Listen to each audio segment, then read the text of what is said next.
A zero energy building is a building with net zero energy consumption, meaning the total amount of energy used by the building on an annual basis is equal to the amount of renewable energy created on the site. The goal is that these buildings contribute less overall greenhouse gas to the atmosphere during operation than similar non-zero energy buildings. Some of the advantages of these zero energy buildings are high resale value, increased comfort in living, better reliability, economical even in the long run, environmental capability, low emission of carbon, sustainable construction, reduction in the net monthly expense of living. Other benefits you get from a zero energy buildings are tax incentives, home orientation, superior installative quality, and energy building, minimizing your ecology footprint, comfort in your living space, both in the interiors and even some parts of the exteriors, like your sit outs and all, and also its budget flexibility. The most cost-effective step towards a reduction in building energy consumption usually occurs during the design process.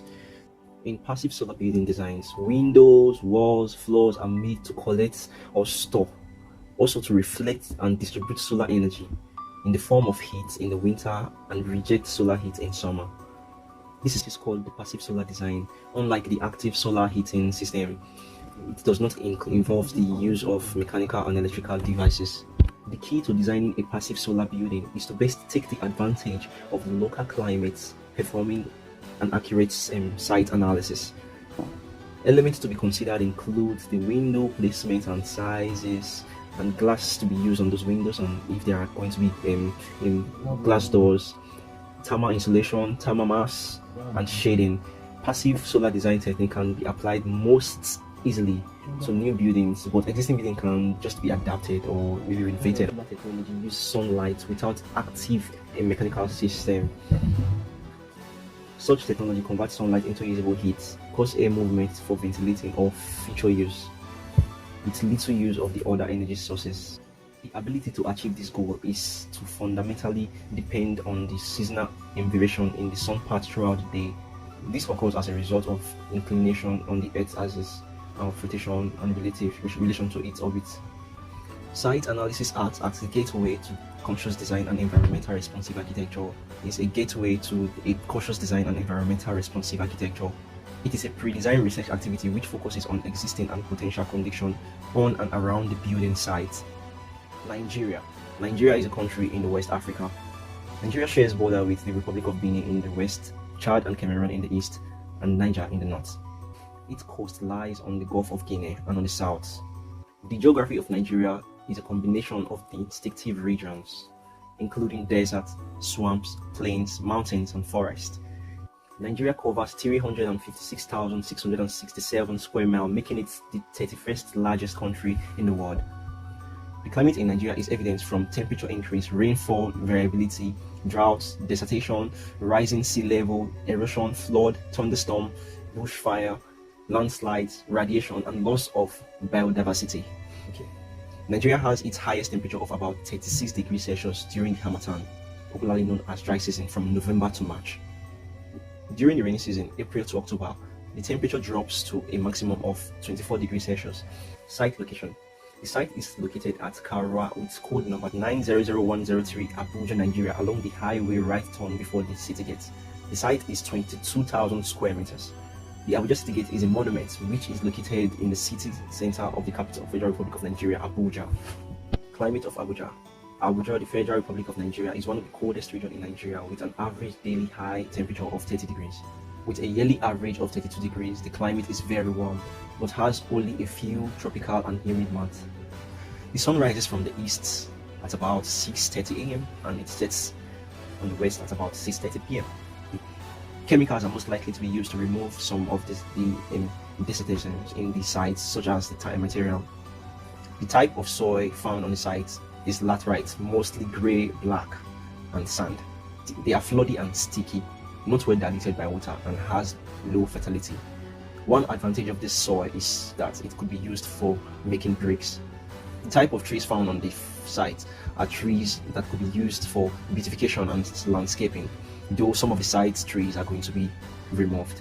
The southwest wind comes from the Atlantic Ocean, and it is usually moist and cold. The northeast wind comes from the Sahara Desert, and it's usually dry and harsh. The greatest noise comes into the site from the south due to the highway and road present very close to the site.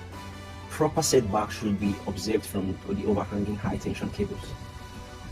The compass on site faces the major node, which tilts the site at an angle of 45 degrees.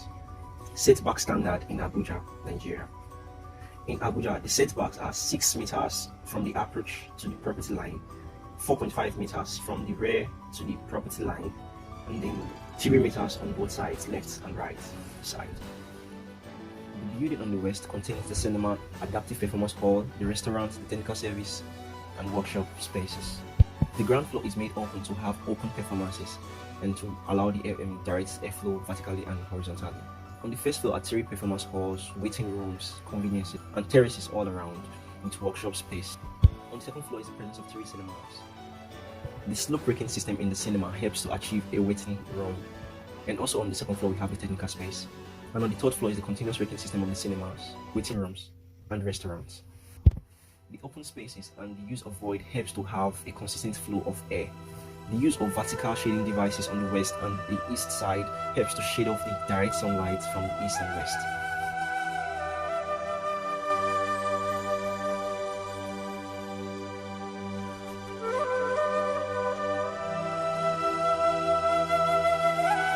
The materials used for this building are wood, adobe bricks, concrete, and the use of a popular material in Nigeria called the bamboo. The bamboos are gotten in Nigeria naturally. The weaving is an ancient pattern used by the Hausas of Nigeria. It has been used here to have a vernacular feel to link up buildings.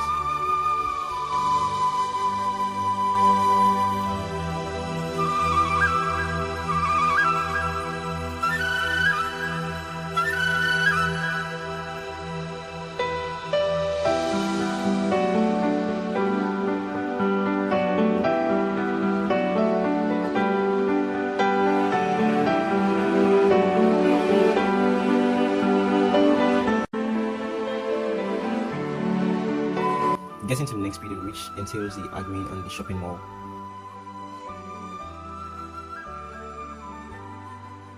Encompassing a trail ramp from the ground floor to the first floor, we'll have the shopping and all. Antrim has been used as one of the passive cooling techniques also. The presence of a wind catcher and a slopey pallet, which helps to increase the pressure of wind that gets into the building on the strata core of the building.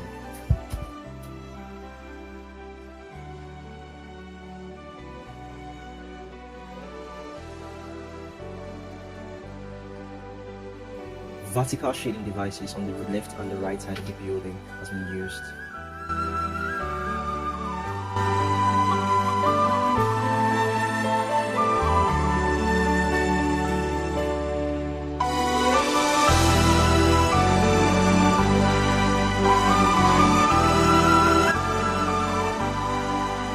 Now getting to the next structure is an elevated parking space of 50 capacity.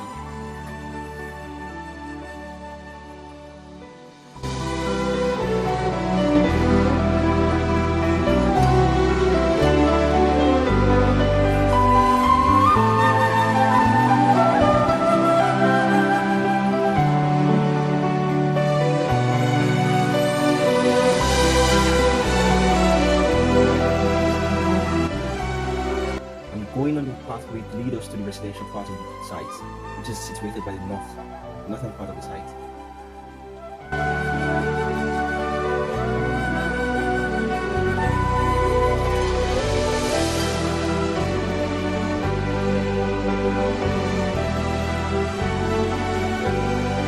Double facade has been used also as one of the passive cooling techniques on the ground floor.